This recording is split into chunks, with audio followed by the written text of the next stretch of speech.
বিসমিল্লাহির রহমানির রহিম। আসসালামু আলাইকুম প্রিয় ফেসবুক বন্ধুগণ এবং 2025 সালের ঢাকাতে বইমেলায় স্টল মালিকগণ, আপনাদের জ্ঞাতার্থে বলছি, আপনারা বিভিন্ন মিডিয়া এবং গণযোগাযোগ মাধ্যমে অবগত হয়েছেন যে সাবেক প্রধানমন্ত্রী জননেত্রী শেখ হাসিনা কে আপনার একটা ডাস্টবিনে তার ছবি ইউজ করে ময়লা আবর্জনা ফেলা হচ্ছে। এটা নিন্দনীয় কাজ। কেন বলবো? বইমেলা কোনো ব্যক্তির প্রতিষ্ঠান নয়, কোনো দলের প্রতিষ্ঠান নয়, কোনো সরকারি প্রতিষ্ঠান নয়। এটা আমাদের দেশের একটি কালচার এবং সাহিত্যকে সমৃদ্ধিশীল করার জন্য, লেখক সৃষ্টি করার জন্য, মননশীল বই সৃজন করার জন্য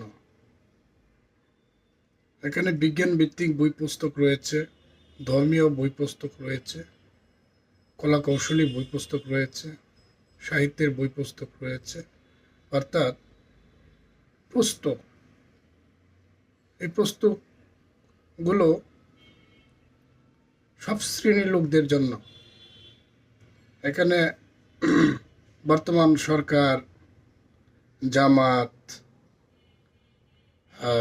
বিএনপি, আওয়ামী লীগ এই দল বলে কোনো অবস্থান নেই। বইমেলাতে সকল দলের সাপোর্টাররা এখানে আগমন করে, সবাই বই পুস্তক কেনাকাটা করে। অতএব এই ছবি দিয়ে, এই ডাস্টবিনের ছবি দিয়ে আমি ব্যক্তিগতভাবে মনে করি যে পাঠকের সংখ্যা কমিয়ে দিয়েছে, ক্রেতার সংখ্যা কমিয়ে দিয়েছে।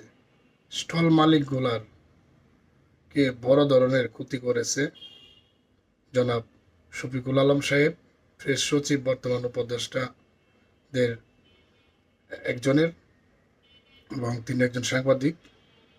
তিনি যে কাজটা করেছেন বা যে কর্তৃপক্ষ যে কাজটা করেছে, স্টল মালিকদেরকে বিশাল আর্থিকভাবে ক্ষতিগ্রস্ত করেছে। কারণ এখানে সকল ধর্মের, সকল বর্ণের, সকল রাজনীতি বোদ্ধা এবং সমর্থক সবাই এখানে যাবে, আসবে। এখানে বাংলাদেশ আওয়ামী লীগ অঙ্গ সংগঠন তথা সাপোর্টার এবং যারা ব্যক্তি মননশীল, যে এখানে বইমেলাতে এখানে রাজনীতি নিয়ে আসবে কেন? ওই শ্রেণীর যারা আছে, নিরপেক্ষ যারা আছে, তারা এখানে যাবে না। আর স্টল মালিকগুলা বিশাল আর্থিক ক্ষতিপূরণ সম্মুখীন হবে, ব্যবসা কম হবে। অতএব যারা স্টল মালিক আছেন, আমি একজন আইনজীবী হিসেবে আপনাকে আইনি পরামর্শ দিব, যদি আপনারা জনাব কর্তৃপক্ষ এবং জনাব শফিকুল আলমের বিরুদ্ধে যদি আপনারা আর্থিক ক্ষতিপূরণের মোকদ্দমা করেন, তাহলে আপনাদের পাশে থাকবো ইনশাল্লাহ। সবাইকে ধন্যবাদ। আসসালামু আলাইকুম।